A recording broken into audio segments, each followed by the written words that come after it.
Okey, jadi bila merujuk kepada physical layer, jadi sudah tentu kita akan menggambarkan tentang network reference model lah. Network reference model yang merujuk kepada penggunaan OSI model. Sebab pada TCP/IP dia tak ada physical. Physical layer dan data link layer telah digabungkan menjadi network access. Jadi bila disebut physical layer, maka kita tahu itu adalah layer pertama di dalam OSI model. Layer pertama dalam OSI model, dan di sini dinyatakan physical layer protocol and network media. Jadi kita tahu bahawa network media ini beroperasi juga di dalam physical layer, iaitu layer yang pertama. Jadi hari ini sebahagian besar topik kita adalah merujuk kepada layer pertama pada OSI dan fungsi operation yang berlaku pada layer pertama, iaitu physical layer. Baik. Jadi slide yang pertama, type of connection. Before network communication can occur, a physical connection to a local network must be established. Jadi sebelum kita dapat lihat network berkomunikasi, sebagai contoh laptop dengan kepada internet, smartphone dan sebagainya, maka satu physical connection itu perlu kita connectkan dulu kepada device. Contoh kalau dalam rajah ni, di antara kita punya wireless modem ataupun wireless router, kita connect kepada laptop untuk membuat configuration password, username ataupun IP address. Jadi ini yang disebut sebagai establishment. Begitu juga kalau kita connect di antara satu PC dengan PC yang lain, menggunakan kaedah peer-to-peer connection sebagai contoh. Jadi itu yang dimaksudkan dengan connection itu perlu di-establish terlebih dahulu sebelum sebarang data ataupun file dihantar di antara satu host kepada satu host yang lain. Point yang kedua, a physical connection can be wired connection using a cable or wireless connection using radio wave ataupun radio frekuensi. Baik, jadi dalam physical connection ni kita bahagikan kepada dua.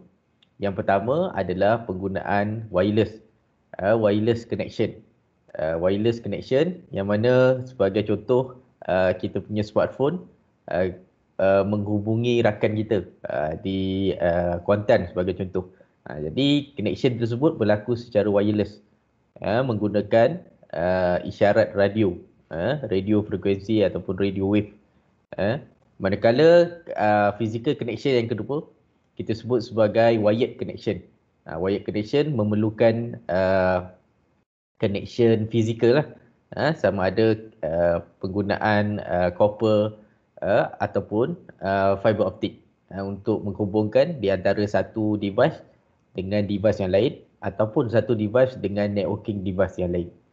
Jadi itu dia punya istilah connection, sama ada penggunaan wired ataupun penggunaan wireless. Kedua-duanya disebut sebagai physical connection. Physical connection. Baik. Network interface card, ini telah saya tunjukkan pada awal perjumpaan kita pada chapter 1 yang lepas. NIC ataupun dikenali sebagai NIC lah. Network interface card connect a device to a network. Jadi pada setiap daripada device, sama ada contoh kalau dalam raja adalah kita punya laptop ataupun kita punya smartphone ataupun apa-apa saja device yang boleh berhubung kepada network, berhubung kepada internet, memerlukan network interface card. Cuma bezanya NIC card ni ada dua jenis lah. Satu yang boleh menggunakan kaedah wired dan yang kedua adalah menggunakan kaedah wireless. Biasanya kalau dalam PC ataupun laptop lah, biasanya laptop dia boleh menggunakan kedua-dua connection sama ada wired ataupun wireless, memandangkan pada laptop dia mempunyai dua jenis network card. Satu network card jenis wired dan satu lagi jenis wireless.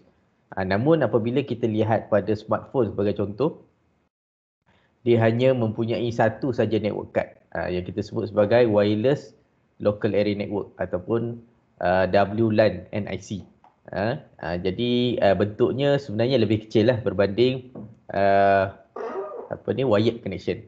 Sebab tu kita biasa nampak wireless interface card ni kebiasaannya kita dapat lihat pada device-device yang mobile sebagai contoh smartphone, tablet dan sebagainya. Baik, namun dia ada beberapa limitation lah pada wireless LAN NIC ni.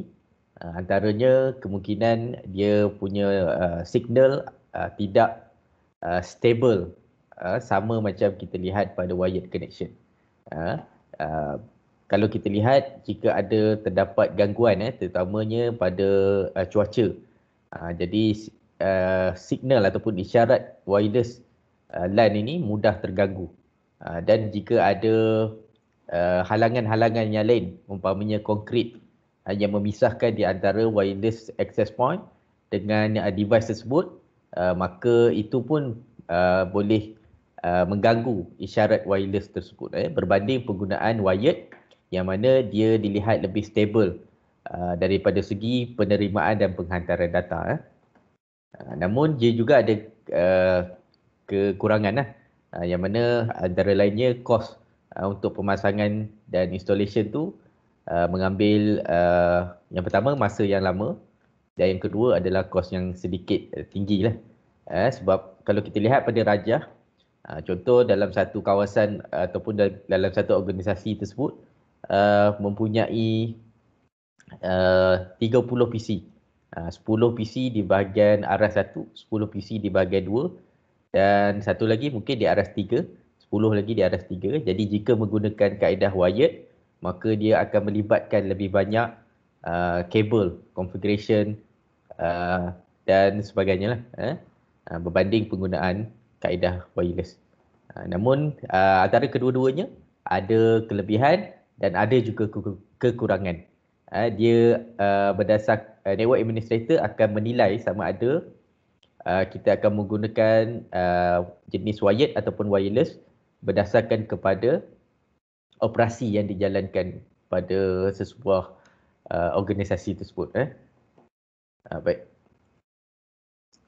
Terlihat yang seterusnya. Jadi ini saya harap kamu dah familiar lah dengan OSI model yang mana kita dah terangkan, saya dah terangkan secara lebih umum, general pada kelas yang sebelumnya berkenaan dengan beberapa perkara. Jadi perkara pertama yang kamu kena tahu bahawa dalam OSI ni kita ada 7 layer kesemuanya. Ada 7 layer. Dimulakan dengan pada bahagian source iaitu pada layer yang ke-7. Seterusnya layer ke-6, 5 dan seterusnya pada layer yang pertama. Jadi aturannya bermula daripada ataupun cara bacanya adalah bermula pada layer yang ke-7 pada bahagian source.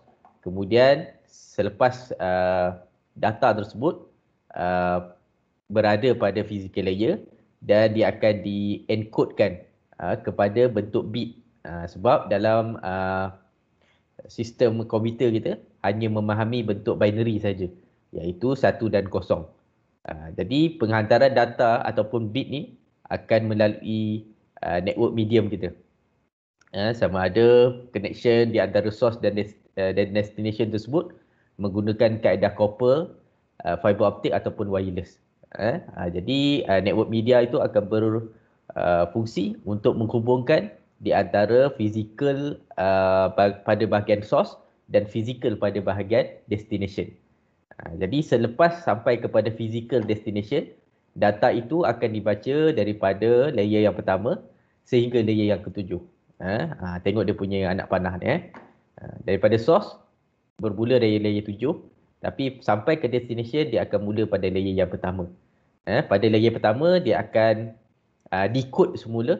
Tadi encode kan, encode menukarkan frame tadi ke bentuk binary dan decode menukarkan binary kepada bentuk frame. Sehinggalah dia sampai kepada layer yang ketujuh, barulah dia akan memperolehi maklumat ataupun data yang dihantar oleh sender tadi. Sender tadi. Baik, jadi kita juga dah melihat berkenaan dengan apa yang disebut sebagai encapsulate dan decapsulation. Ini yang saya nak sebutkan pada kelas yang lepas, tapi tak jumpa dia punya figure ni. Baik, jadi pada encapsulate, kita tahu bahawa penghantaran itu bermula dengan data. Semua data kita sebut sebagai data, sama ada dia adalah video atau voice, semua kita sebut sebagai data. Jadi proses encapsulation bermula dengan data. Macam saya tunjukkan demonstrasi kertas tu kan. Inilah dia punya proses daripada data. Kemudian data itu akan melalui proses yang kita sebut segmentation. Dia akan dipecahkan kepada beberapa portion. Kalau data tersebut adalah 9 MB sebagai contoh, Mbps, maka pecahan data tu akan dapat 3 lah. Sini 3 MB, sini 3 MB dan sini 3. Ini contoh. Kemungkinan dia akan membahagikan data itu kepada nilai yang lebih kecil ataupun mungkin kepada nilai yang lebih besar lah. Tapi saya nak kamu nampak bahawa setiap data yang dihantar akan dipecahkan kepada beberapa bahagian. Yang pecahan bahagian ini kita sebut sebagai segmentation. Segmentation ataupun segmen lah. Bermula data, kemudian segmen. Kemudian apabila turun lagi kepada network layer, maka data tersebut akan disebut sebagai paket. Yang mula tadi data. Kemudian bila dia pecah, kita sebut sebagai segmen. Kemudian apabila turun kepada network layer, kita sebut dia sebagai paket. Jadi setiap daripada segmen ni, ataupun portion data yang dipecahkan ni, mempunyai header dia. Header ke mana tujuan ataupun data ini perlu dihantar. Header di sini merujuk kepada maklumat destination lah. Antara lainnya adalah address, destination, physical address untuk destination dan sebagainya. Baik, dan seterusnya apabila turun kepada data link, maka data ataupun paket tadi akan bertukar daripada paket menjadi yang kita sebut sebagai frame. Yang kita sebut sebagai frame. Yang mana dalam frame ni dia menambah lagi header and tailor. Dia ada maklumat header and tailor.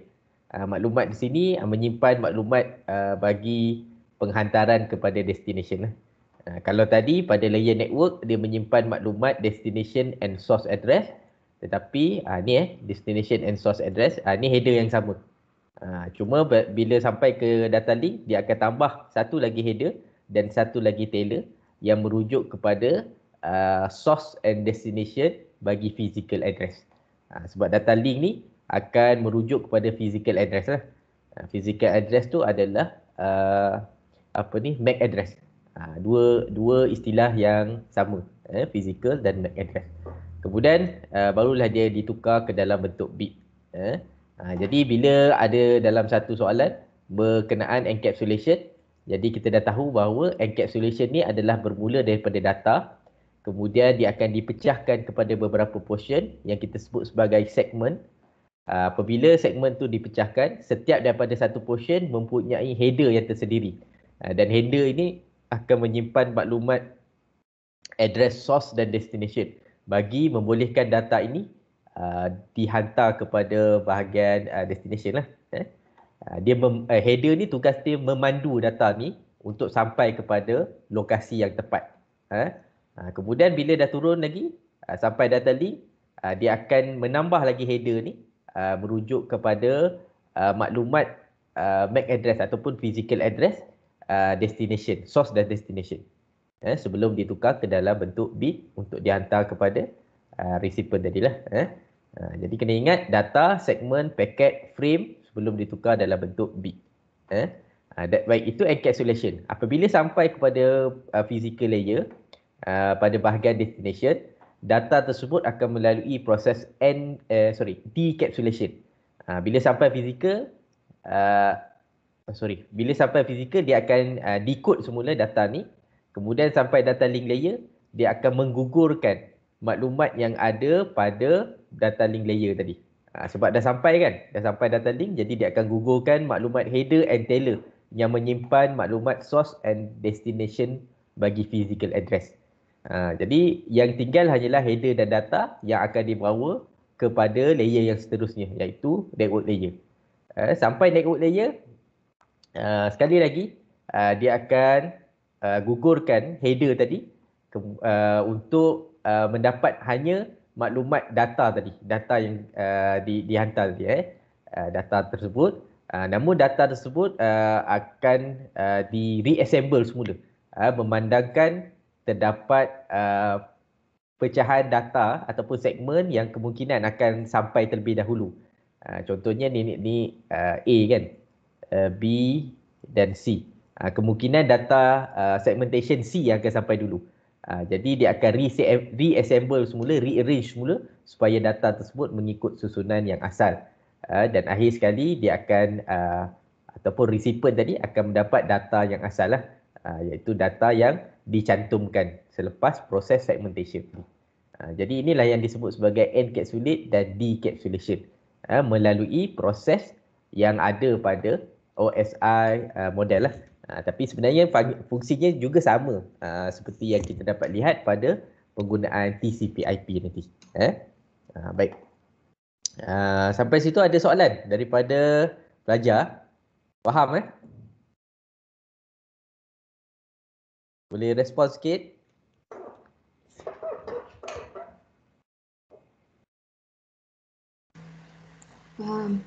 Faham okey baik. Ini sedikit technical.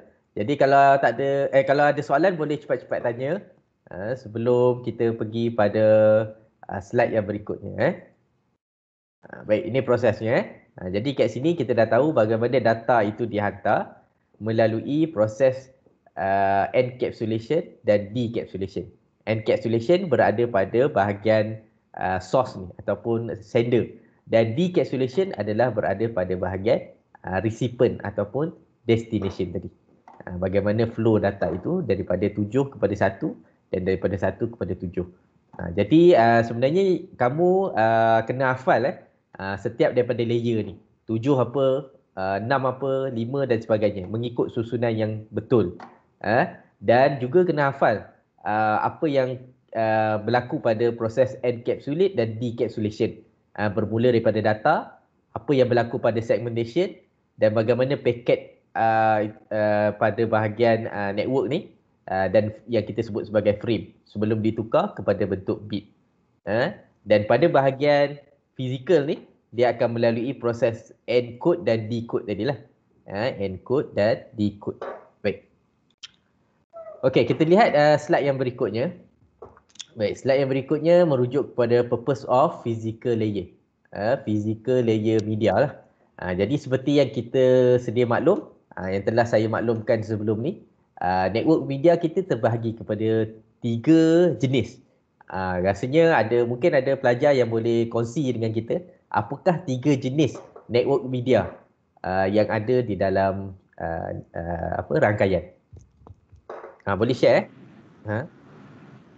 Fiber optik, Baik. copper cable, Okey. wireless. Wireless betul jadi bagus Hafizah.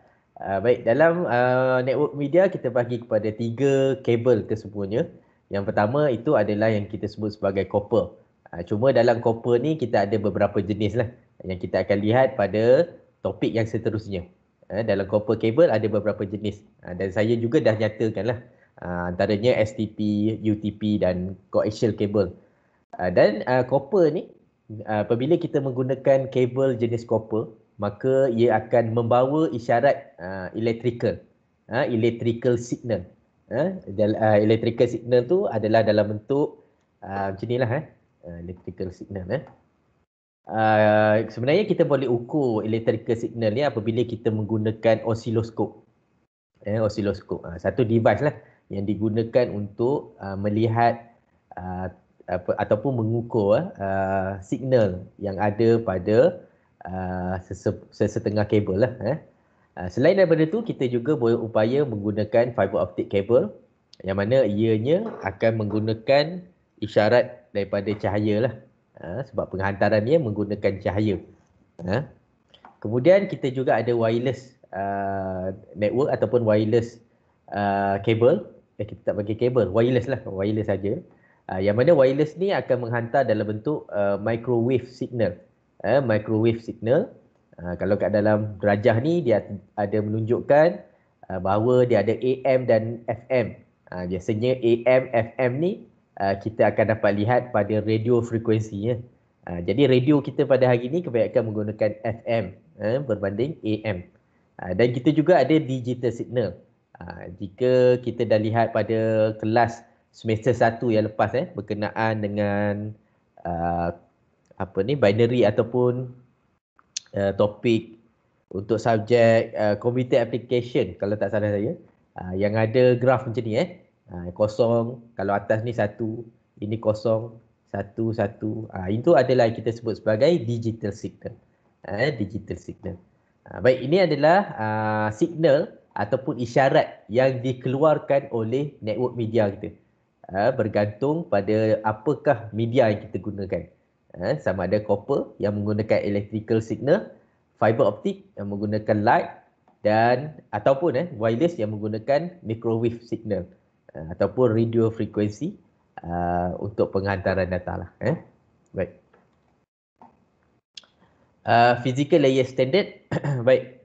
Dalam physical layer ni dia ada satu professional body yang digunakan yang bertanggungjawab untuk mengawal selia lah pada bahagian physical layer ni. Jadi antara lainnya kita ada ISO iaitu International Organization of Standardization, TIA, EIA, Telecommunication Industry Association, Electronic Industry Association. Kita juga ada ITU, International Telecommunication Union, ANSI, American National Standard Institute, dan IEEE, Institute of Electrical and Electronic Engineer.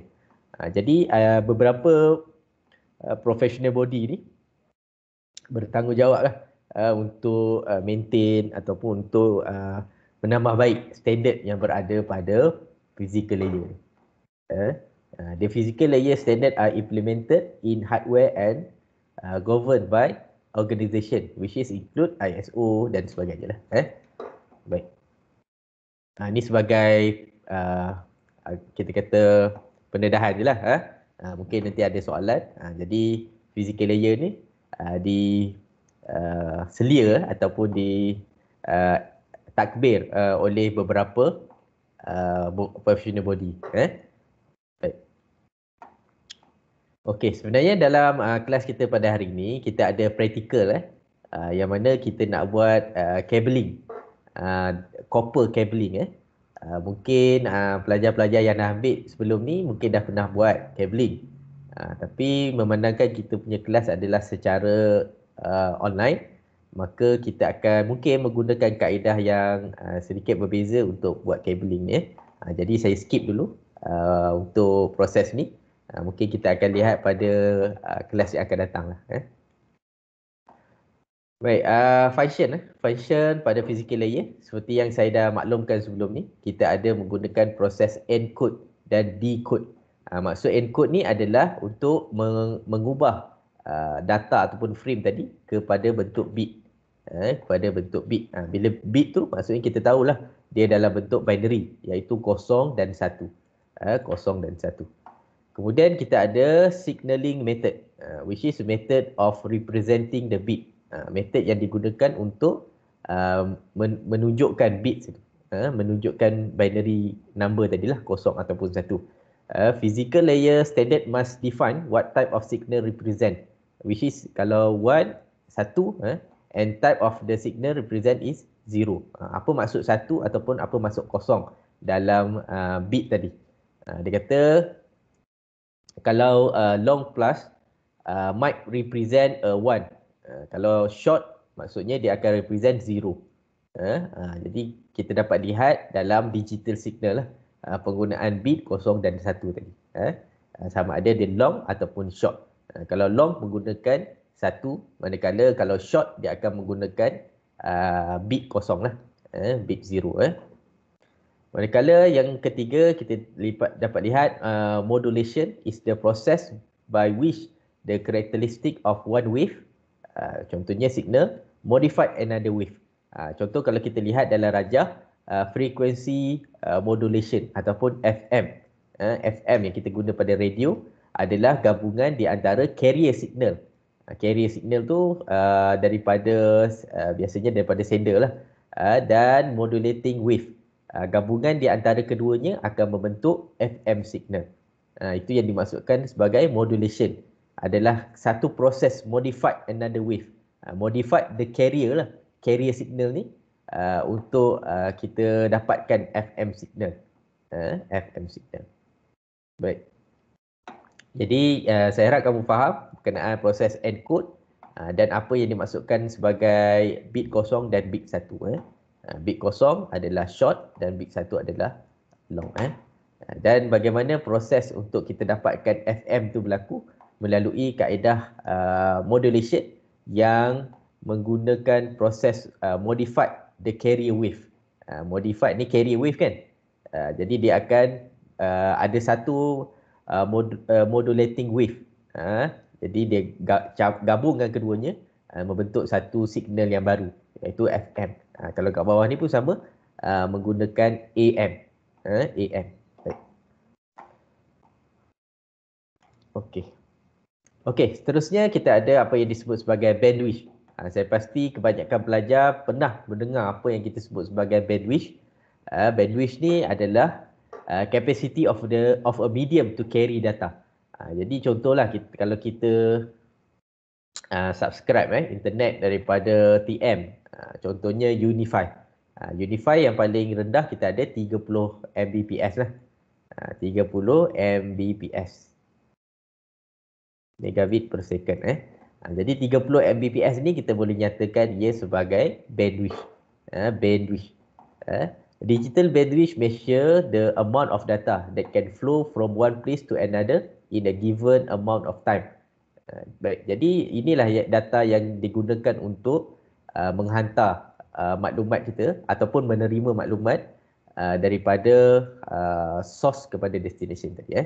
Jadi dia terdapat beberapa jenis ataupun beberapa kategori dalam bandwidth yang dikira daripada yang pertama adalah bit per second, kilobit per second, megabit per second, gigabit per second, dan yang paling laju adalah terabit per second. Yang mana dia akan ditulis kalau bit per second, B dia akan dash dengan S. Maksudnya bit kalau 10 B slash S lah. 10 bit per second, kilobit per second, dan kita ada megabit, gigabit dan terabit lah. Jadi maksud satu bit per second ni adalah bermaksud satu bit je lah, satu saja. Membanding 1 kilobit per second adalah bersamaan dengan 1000 bit per second. 1 kilo ni maksudnya ribu lah. 1 kilobit per second sama dengan 1000 bit per second. Begitu juga dengan megabit, kita ada dapat lebih kurang dalam 1 juta. 1 juta ke? Betul lah kan? Dan seterusnya 1 gig dan 1 terabit per second lah. Jadi ini adalah penggunaan unit di dalam bandwidth tadi. Jadi kena ingat bandwidth ni adalah kapasiti yang digunakan untuk membawa data kita daripada source kepada destination. Baik. Yang kedua kita ada istilah yang kedua, iaitu yang disebut sebagai throughput. Yang pertama tadi bandwidth, yang kedua adalah throughput. Throughput ni apa? Throughput ni measure of a transfer of bit across a medium over a given period of time. Usually does not match the specific bandwidth in a physical layer implementation due to many factor.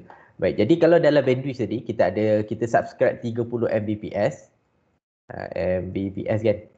Jadi biasanya user tak akan dapat 30 Mbps lah. Biasanya mungkin dia akan dapat lebih rendah. Contohnya 25 Mbps. Jadi 25 Mbps ni lah yang kita sebut sebagai throughput. Ini adalah throughput. Sebab apa kita tak dapat 30? Sebab dia ada terdapat beberapa faktor. Antaranya adalah amount of traffic. Banyak data yang dihantar pada ketika itulah, amount of traffic. Type of traffic, penghantaran data tersebut merujuk kepada kapasiti trafik pada ketika itu. Jadi jika penghantaran tersebut merujuk kepada penghantaran dalam bentuk video ataupun voice, sudah tentu ia akan menyebabkan penggunaan trafik yang tinggi lah. Dan yang ketiga adalah latency ataupun delay. Yang mana dia kata created by network device encountered between source and destination. Terdapat latency ataupun delay semasa penghantaran data tersebut berlaku. Jadi itu yang kita sebut sebagai throughput. Throughput. Dan yang ketiga yang kita sebut sebagai goodput. Goodput is a throughput minus traffic overhead for established session acknowledgement and encapsulation. Jadi kita ada satu lagi yang kita sebut sebagai goodput. Contohnya kalau 30 Mbps adalah kita punya bandwidth, kita dapat 25 saja sebab ada beberapa faktor ni. Kemudian penghantaran data, goodput ni adalah data ataupun frame kita yang berjaya sampai kepada destination dalam keadaan yang selamat. Jadi sebagai contoh tadi throughput dia 25, jadi yang berjaya sampai hanyalah sekitar 15 saja. 15 Mbps. Jadi ini yang kita sebut sebagai goodput tadi. Ataupun saya boleh bagi satu analogi yang lebih mudah. Kalau kita lihat dalam ada pembinaan highway. Highway ni ada 3 link. 1, 2, 3. 3 link. Jadi highway ni boleh dinyatakan dia sebagai bandwidth. Iaitu laluan yang digunakan untuk trafik lah. Untuk membawa data dan sebagainya. Highway. Kemudian dalam highway ni dia hanya boleh menampung sebanyak 300 kenderaan dalam satu masa. Ada 300 lah ni kenderaan contohnya. Ada 3 link ni kan. Kenderaan tersebut kita boleh rujuk dia sebagai throughput. Tetapi kenderaan yang boleh sampai kepada destinasi tadi hanyalah kita katakan 150 saja. Sebab 150 lagi terlibat dengan kemalangan sebagai contoh. Ataupun kereta dia breakdown. Overheat dan sebagainya. Jadi kereta yang sampai kepada destinasi tadi 150 tadi kita boleh umpamakan dia sebagai goodput lah. Goodput.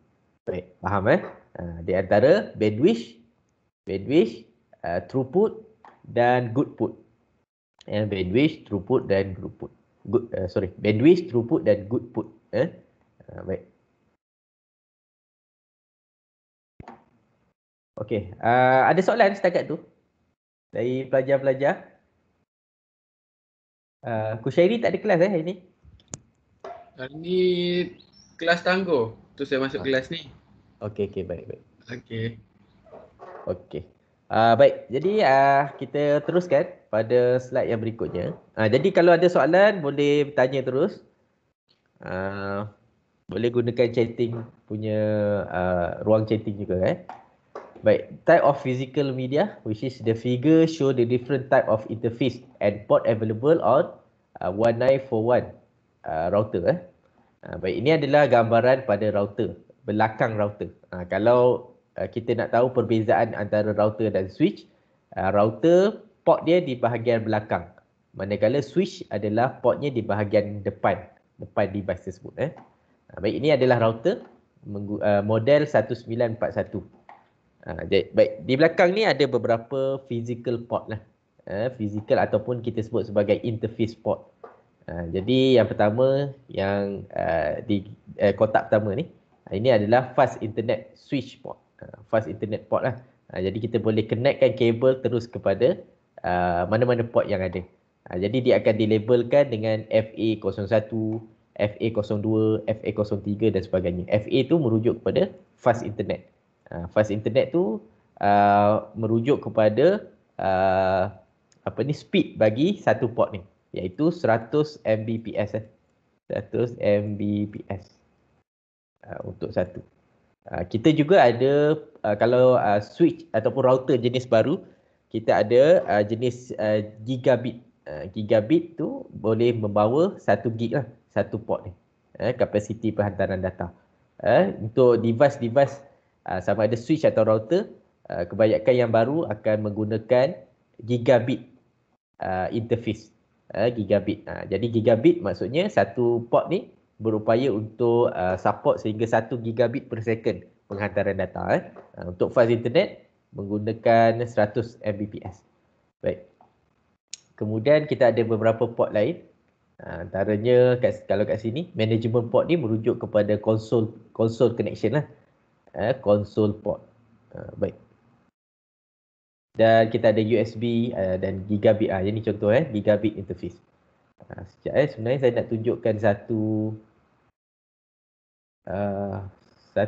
apa ni port kalau kat sini sekejap alihkan kamera. Nampak tak? Ke tak nampak? Nampak gambar switch tak pada kamera saya? Tak nampak sekejap saya tutup dulu pada bahagian kamera.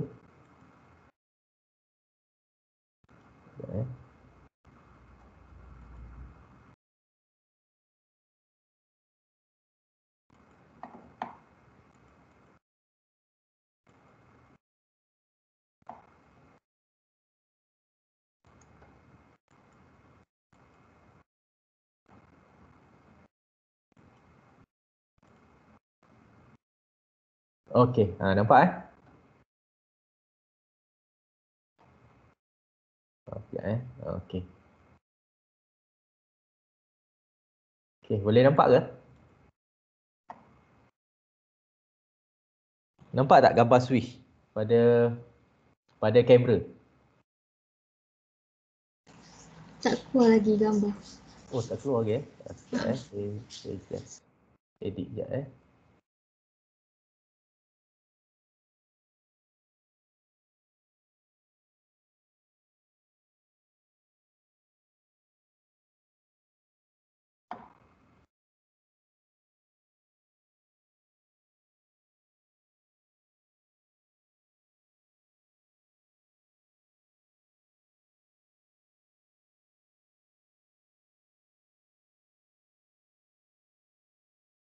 Okey, kalau ikutkan. Okey, nampak gambar switch Nampak, Cik.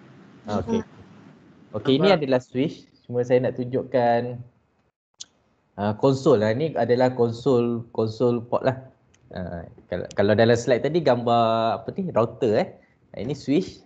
Kalau kita nak tengok ni bentuk dia lah. Depan ni ada port. Setiap port ni dia ada menggunakan FA01 lah. Kalau kamu perasan pada port ni ada sehingga 24. 24 tu maksudnya ada 24 port. Dan di belah tepi ni adalah untuk gigabit punya port lah. Atas ni untuk fiber optik, ini untuk copper. Ini untuk fast internet. Baik. Cuma saya nak tunjuk belah belakang management port dia. Baik, management port adalah konsol port.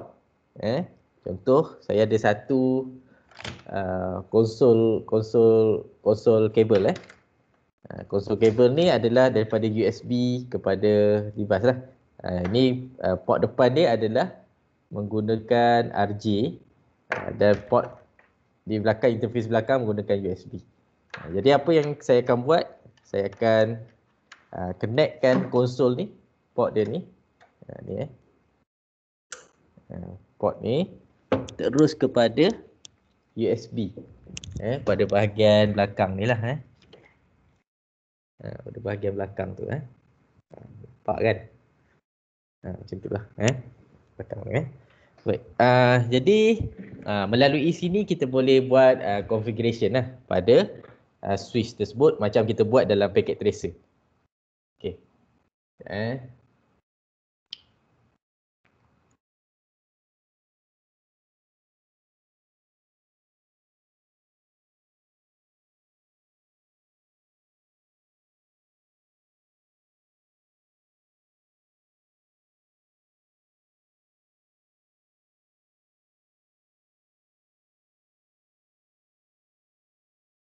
Okey. Untuk configuration nanti saya akan tunjukkan selepas ni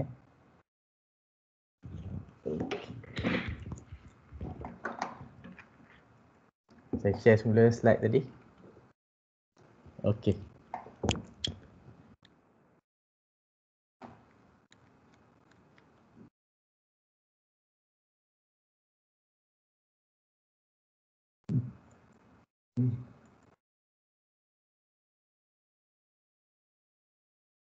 Okey. Baik, seterusnya kita tengok pada slide yang berikutnya berkenaan dengan network media Baik, setakat tu ada apa-apa soalan? Ada soalan boleh tanya jangan malu sekejap saya nak tengok pada ni sekejap.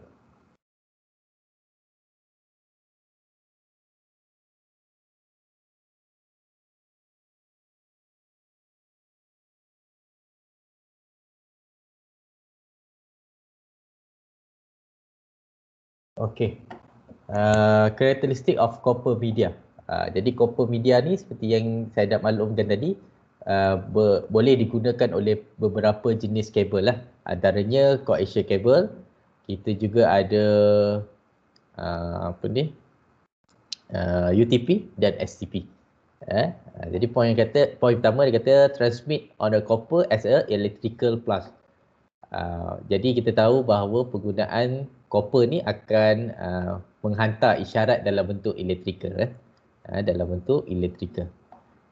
Jadi kita akan juga dapat lihat beberapa signal selain daripada electrical tadi. Dia ada apa yang kita sebut sebagai electromagnetic interference ataupun EMI. Juga kita istilahkan dia sebagai radio frequency interference ataupun RFI. RFI ataupun EMI ni adalah data yang terganggu semasa penghantaran lah. Contohlah kalau kita pakai UTP kabel, kemudian UTP kabel tu kita lalu ataupun pemasangannya berhampiran dengan lampu Kalimantan kita. Lampu Kalimantan jadi bila kita tahu lampu Kalimantan tadi akan mengeluarkan gelombang elektromagnetik. Jadi kat situ dia akan mengganggu penghantaran data yang menggunakan copper tadi.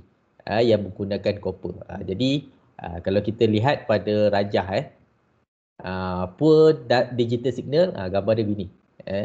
Tetapi apabila terdapat interference signal, jadi dia akan mengalami gangguan kat situ. Jadi gangguan semasa penghantaran data dan kemungkinan data yang kita hantar tadi mungkin akan drop, akan terganggu dan seterusnya dia akan drop dia punya data tadi. Baik. Jadi sebaiknya bila mana kita buat installation untuk copper kabel umpamanya UTP, kita perlu install pada ruangan yang tidak terlalu hampir dengan elektrik ataupun tidak terlalu hampir dengan komponen yang akan yang boleh membebaskan electromagnetic interference. Semua barangan elektrik semua barangan elektrik akan membebaskan electromagnetic signal. Jadi jika pemasangan berhampiran dengan peralatan elektrik, maka ia akan mengganggu proses penghantaran data. Itu yang kita sebut sebagai EMI dan ataupun RFI lah.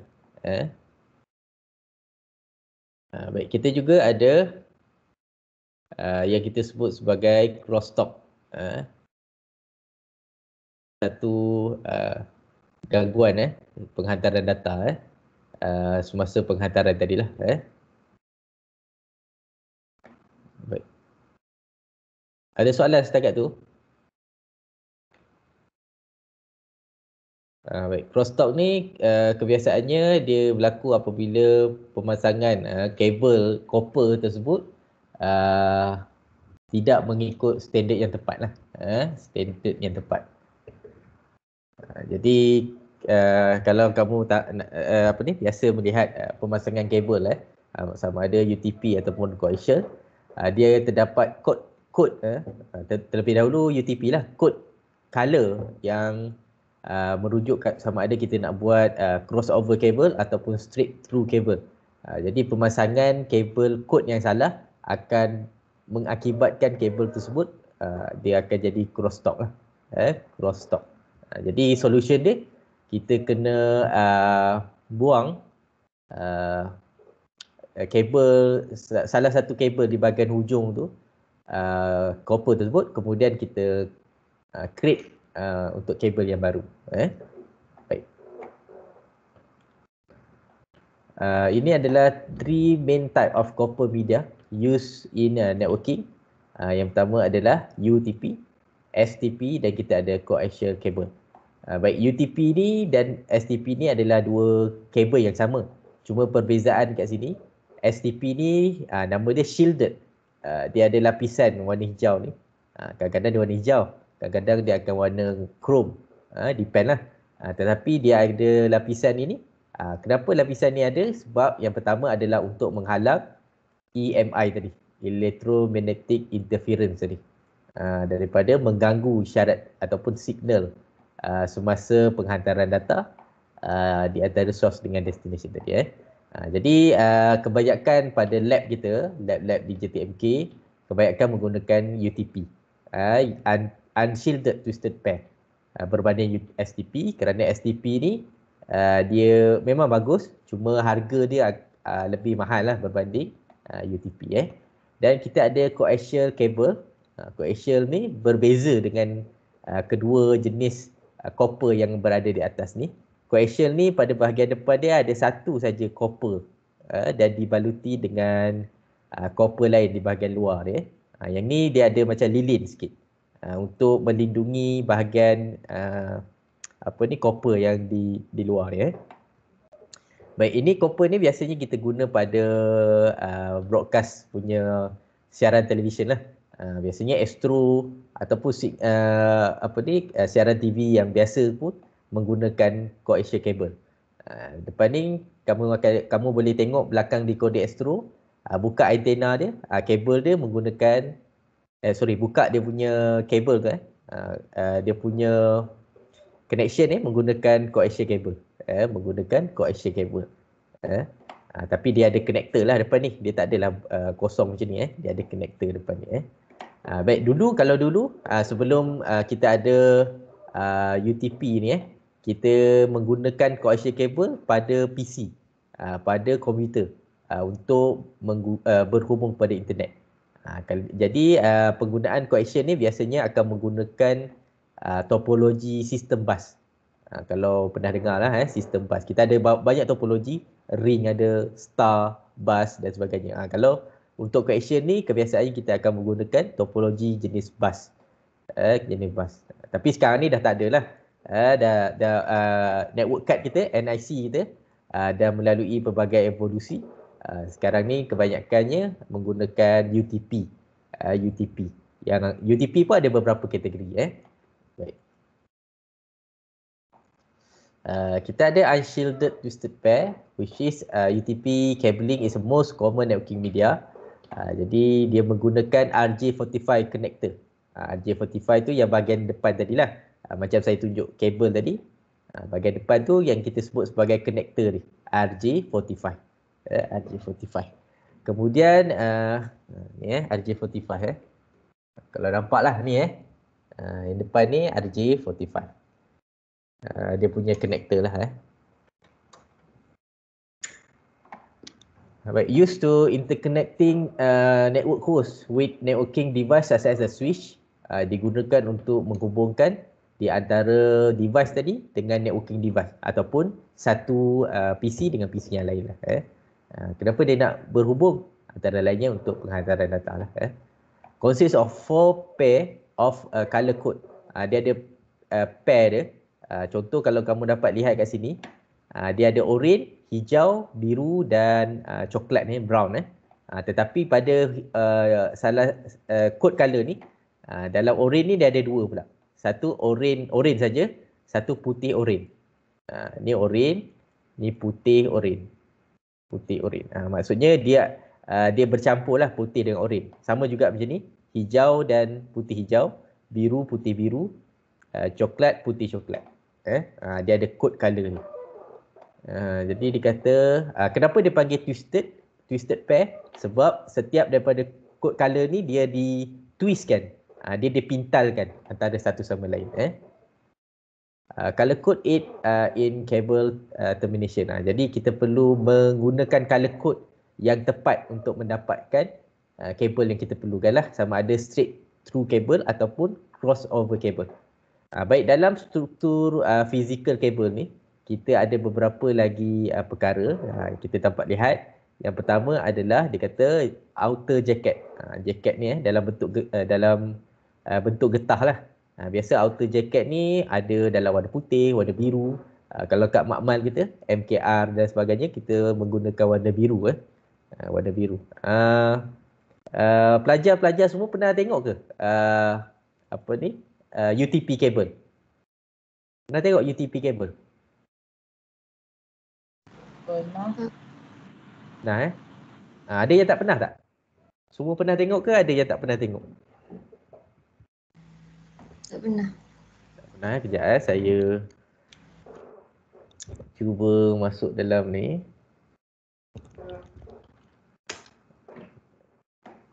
UTP cable. Okey.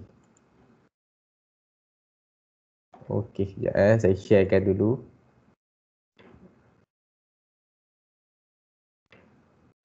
Okey. Okey, ini adalah UTP cable UTP lah ni, contoh warna biru ni kan. Ni UTP cable. Depan ini adalah connector ni, RJ45. Kita ada banyak connector. Kalau telefon kita guna RJ11. Kalau telefon kat rumah kan. RJ sebelah macam ni. Ni untuk telefon. Kecil sikit. Ini yang depan ni walaupun bentuk dia macam sama, tapi sebenarnya dia tak sama lah. Yang depan ni kita panggil RJ11, RJ11 yang digunakan untuk telefon line lah.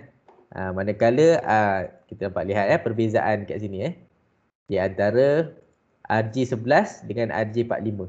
RJ11 dia ada 6 pin je. RJ45 dia ada 8 pin. Baik. Okey. Jadi UTP bentuk dia tadi. Macam inilah UTP cable ni UTP. Dia ada warna biru, ada warna putih, ada warna kuning, terpulang lah. Ni warna kuning. Jadi dia color tu tak menggambarkan apa-apa. Cuma kalau perasan macam ni kan. Dalam setiap daripada kabel dia ada tulis kat sini. Cat berapa? Cat 5, Cat 6. Ini kategori dia. Yang mana setiap daripada kategori ni mempunyai kapasiti penghantaran data yang berbeza lah. Ini dia punya code color tadi. Yang saya kata tadi, dia ada oren dan oren tu dia ada putih oren. Hijau dia ada putih hijau, biru dia ada putih biru lah. Ini coklat brown, putih coklat dan putih coklat. Jadi kenapa dia dipanggil UTP ataupun unshielded twisted pair? Sebab kabel-kabel ni ditwistkan antara satu sama lain. Baik. Sekejap kita tengok pada slide. Okey. Okey. Ini yang tadi tu outer jacket digunakan untuk protect lah kabel ni daripada rosak. Kemungkinan kita punya kabel ni tak ada dalam lab. Kita letakkan di kawasan yang terdedah kepada cuaca dan sebagainya. Jadi untuk protect kabel kita, sebab kabel ni halus saja. Halus saja. Kalau terkena gangguan dan sebagainya, maka dia akan mudah rosak. Jadi jaket kat luar ni yang warna kuning, warna biru tu digunakan untuk protect kita punya kabel lah, protect wire dalam ni. Dan kita juga ada kabel yang kecil ni, kita panggil dia twisted pair, protect the signal from interference. Kenapa dia twistkan macam tu? Digunakan untuk protect daripada interference ataupun gangguan EMI tadilah. Electromagnetic signal tadi. Electromagnetic interference tadi. Dan kita juga ada color code. Color code ni nanti kita akan lihat selepas ni. Yang mana dia ada 8 color code sini. Apa kepentingan color code ni? Kita akan tengok lepas ni. Baik. Seterusnya kita ada jenis copper yang kedua yang kita sebut sebagai shielded twisted pair. Kalau shielded ni sebenarnya menggunakan structure yang lebih kurang sama je macam UTP. Tetapi shielded ni STP ni dia ada shield dekat sini. Dia ada shield dalam bentuk aluminium. Foil shield aluminium yang mana shield ni dikata digunakan untuk protect daripada EMI dan RFI lah. Combine the technique of shielding to counter the EMI and RFI interference. Baik. Samping tu STP juga ada foil shield. Setiap daripada kabel tu dia ada protection juga kat sini. Berbeza dengan UTP tadi, dia tak ada shielded pun pada bahagian wire ni. Semuanya keluar dalam satu outer jacket yang sama. Kalau dalam STP ni dia ada beberapa protection kat sini. 1, 2 dan 3 lah. Tapi STP ni masih menggunakan RJ45 punya connector lah. Baik. Kalau dalam situasi sebenarnya kita tengok STP ni bentuk dia macam mana. STP tapi jaranglah kita guna STP sebab harga dia agak tinggi lah, agak mahal berbanding UTP lah. Kalau kita memerlukan pada satu organisasi memerlukan banyak installation, maka dia dah menelan kos yang tinggi lah. Jadi ini adalah STP tadi. STP dapat dia ada macam aluminium yang membaluti setiap daripada color pair dia, wire pair dia. Jadi ini gambaran yang lebih jelas lah. Ini perbezaan di antara UTP dan STP tadi. UTP dan STP. Okay. Jadi kamu boleh Google je, tengok kan dia punya kabel tadi. Walaupun kabel ni nampak macam ni, pada kabel ni dia ada satu lagi shield. Contoh macam dalam gambar ni nampak.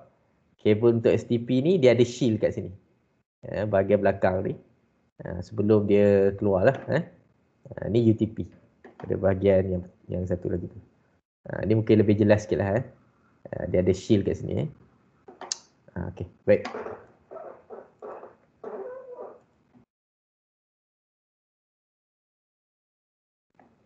Okey. Baik, itu adalah STP dan kita ada juga yang ketiga yang kita panggil coaxial cable dalam copper. Jadi atau coaxial ni kita juga panggil dia coax lah. Coax cable. Jadi dia kata a copper conductor used to transmit the electronic signal.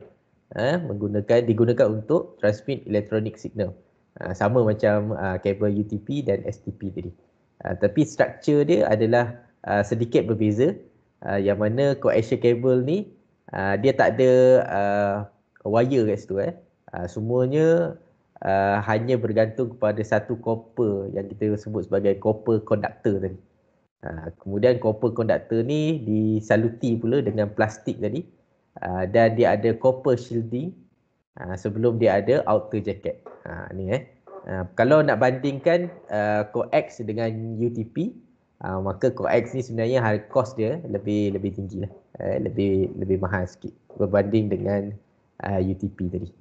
Jadi kalau UTP tadi dia ada menggunakan RJ45 sebagai connector, UTP dan STP. Manakala untuk coax cable dia ada 3 jenis connector. Yang pertama adalah BNC, N-type dan F-type. Ni connector, connector bahagian depan untuk connection ataupun untuk connect kepada network interface card lah. Kalau tak salah saya untuk Astro kita pakai F-type. Kalau tak salah saya F-type. Nanti boleh check balik lah pada you punya belakang decoder tu sama tak dia punya connector ni dengan dalam rajah ni. Tapi sekarang ni kita dah jarang lah menggunakan coax cable pada connection di laptop ataupun di PC . Antara lain sebab kos dia yang agak mahal lah.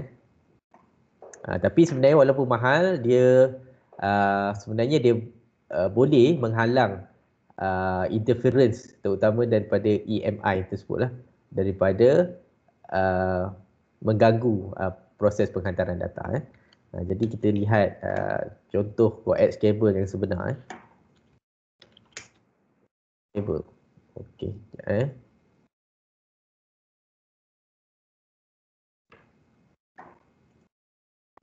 Okey, ini coax kabel. Nampak? Ni macam kita pasang dekat Astro tu. Dia ujung dia akan keluar satu tembaga tu saja. Ni tembaga saja ujung ni. Tapi dia ada berbagai-bagai connector kat depan ni. Ada guna F-type, M-type dan B and C. Biasa B and C itulah yang kita gunakan untuk komputer kita. Ni gambar yang lebih jelas. Dia ada structure macam tu, dia satu je ujung. Keluar satu je. Berbanding STP dengan UTP, dia ada wire kan. Ada kod-kod color kat situ. Ni biasanya ni kat antena biasa yang kita guna. Ini juga coax cable. Baik. Coax lah, ni semua coax. Kalau dalam lab, dulu lah saya pernah juga belajar buat coax cable. Tapi sekarang ni sebab harga dia tinggi, jadi kita tak bagi student buat lah. Biasa kalau student buat 2-3 kali baru betul dia punya pemasangan tu. Kita biasa kalau kat lab kita akan buat UTP cable. Baik, itu adalah berkenaan dengan copper cable. Copper cable. Baik. Copper safety, media safety. Jadi untuk pemasangan jenis kabel jenis copper, kita juga memerlukan safety lah untuk menghalang daripada sebarang gangguan umpamanya. Yang kata yang pertama, the separation of data and electrical power cabling must comply with safety code. Cable must connected correctly. Dia tak boleh unplug kat sini lah. Dia akan mungkin mengganggu dan sebagainya. Installation must be inspected by damage dan equipment must be grounded correctly. Grounded lah, dia kena ground kan kabel tersebut untuk menghalang berlaku lintah pintas, short circuit dan sebagainya. Baik. Setakat tu ada apa-apa soalan? Ada pelajar-pelajar semua? Okey Okey. Okey. Okey. Ini adalah properties of UTP cabling. Consists of 4 pair of color code. Ini seperti yang saya dah maklumkan sebentar tadi lah. Ada 4 color code kat sini. Jadi kita terus kepada kategori cabling standard. Baik. Jadi UTP ni dia ada kategori-kategori dia. Yang terkini kalau tak salah saya, dia ada CAT 6E. CAT 6 jadi CAT ni maksudnya kategori lah. Tapi dalam kabel tu dia tulis CAT saja. CAT merujuk kepada kategori. Dan setiap kategori ni dia ada perbezaan. Yang pertama adalah daripada segi keupayaan untuk penghantaran data. Contohnya pada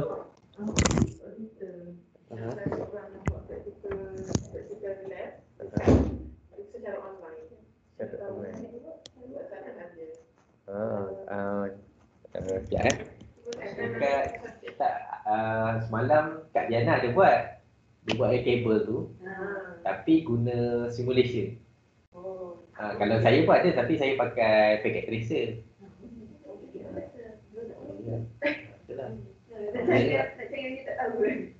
Boleh juga. Sekarang ke? Sekejap.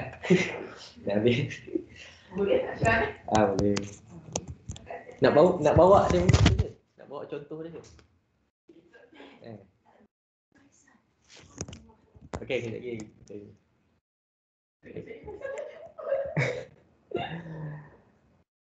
Okey. Sekejap ada sedikit gangguan tadi. Baik, dalam UTP cabling standard ni, kita ada beberapa jenis cabling lah kat sini. Tapi kategori, dia based on kategori. Cat 3, Cat 5 dan Cat 6. Baik, jadi dia berbeza daripada segi kaedah penghantaran data lah. Yang pertama adalah contoh Cat E ni, Cat 3 ni dia digunakan untuk voice communication. Jadi kalau ingat lagi pada awal tadi saya ada share berkenaan dengan RJ11. RJ11 tu menggunakan Cat 3 kabel. Cat 3 kabel. Biasanya digunakan untuk phone line. Kemudian kita ada Cat 5 dan Cat 5e untuk data transmission. Data transmission ni maksudnya di antara voice, video dan normal data lah.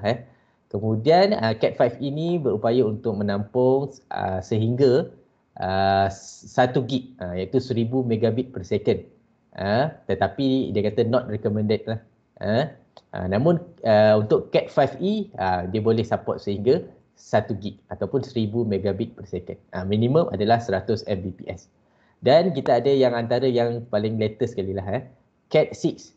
Cat 6 ni dia boleh menampung lebih besar dia punya bandwidth kat situ. Iaitu di antara 1 gig sehingga 10 gigabit per second. 1 gig sehingga 10 gigabit per second. Baik, jadi kat mana kita nak tengok dia punya kategori ni kalau kat kabel UDP. Okey. Siap saya check dia punya gambar saja. Lepas tu saya share. Okey, nampak tak nampak lagi.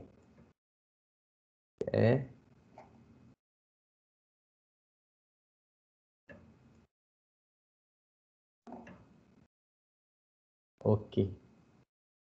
Ini adalah kategori. Sebenarnya dia start daripada Cat 1 lagi, kategori 1 kalau kamu nampak dia kat gambar kecil kat tepi ni. Sampailah yang terbaru kita ada Cat 7. Cat 7 okey, sekejap saya buka bagi besar sikit Okey. Nampak jadi daripada Cat 1 sampai Cat 7. Jadi di samping dia punya rate of speed, kita juga ada length dia. Berapa panjang kabel tu boleh support.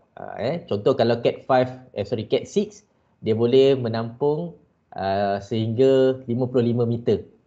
Dan untuk Cat 7 untuk 10 gig 100 meter. Tetapi default length dia adalah 100 meter. Cuma menampung pada bahagian maksimum speed tadi 10 gig untuk Cat 7 sampai 100 meter. Tapi untuk yang lebih rendah daripada 10 gig, umpamanya 100 meg dan 1 gig, dia boleh sampai 100 meter lah. Jadi kalau kita nak connect di antara satu bangunan dengan bangunan yang lain, bangunan yang pertama dan kedua jarak dia adalah 300 meter. Tapi kita nak guna UTP. Jadi elok-eloknya kita kena support dengan repeater lah. Supaya data ataupun kita punya penghantaran data tu tak lost. Sebab 100 meter je. 100 meter dia akan drop data tersebut. Baik. Jadi kita kena guna repeater jika jarak source dengan destination kita melebihi 100 meter. 100 meter baik. Sekejap saya nak tunjukkan pada bahagian kabel ni. Kalau kamu perasan dalam yang saya share ni di Shopee pula ni. Nampak tak ni? Ni kan yang ada tulisan kecil ni. Ni nampak ni Cat 6 ni. Nampak tak? Nampak tak? Nampak. Nampak. Okey, ini Cat 6 ni yang merujuk pada kategori yang ke-6 lah. Dia tulis Cat 6. Biasa dia tulis kat kabel ni, pada bahagian kabel ni. Dia print kan kepada kabel ni. Cat 6, Cat 5, Cat 7 dan sebagainya. Okey. Okey, baik. Ada apa-apa soalan? Okey. Saya kena keluar sekejap. Sebab hari ni ada audit Jadi saya harap pelajar-pelajar semua boleh baca sehingga pada bahagian testing UTP ni, kabel type ni. Okey, daripada UTP karakter ni sampailah pada bahagian sini. Ada beberapa slide saja lagi. Kemudian nanti kita akan buat lab secara online lah berkenaan dengan UTP kabel nanti. Okey. Nanti saya akan bagi satu link untuk video bagaimana pemasangan UTP kabel. Kemudian kita akan buat satu lab menggunakan packet tracer bagaimana kita nak connect di antara A dengan B. Baik, kemudian minggu depan kita akan masuk untuk satu topik barulah. Okey, setakat tu kelas kita hari ini. Kemudian seperti biasa, seperti yang saya maklumkan sebelum ni, kita akan buat kuis pada hari ini. Tapi memandangkan ada yang ada kelas, jadi saya harap kita boleh buat petang lah, dalam pukul 3 sehingga pukul 4. Boleh Boleh. Boleh, okey. Terima kasih. Ada apa-apa masalah boleh terus hubung kepada saya. Okey, Assalamualaikum. Salam. Terima kasih, sir. Terima kasih, Cik.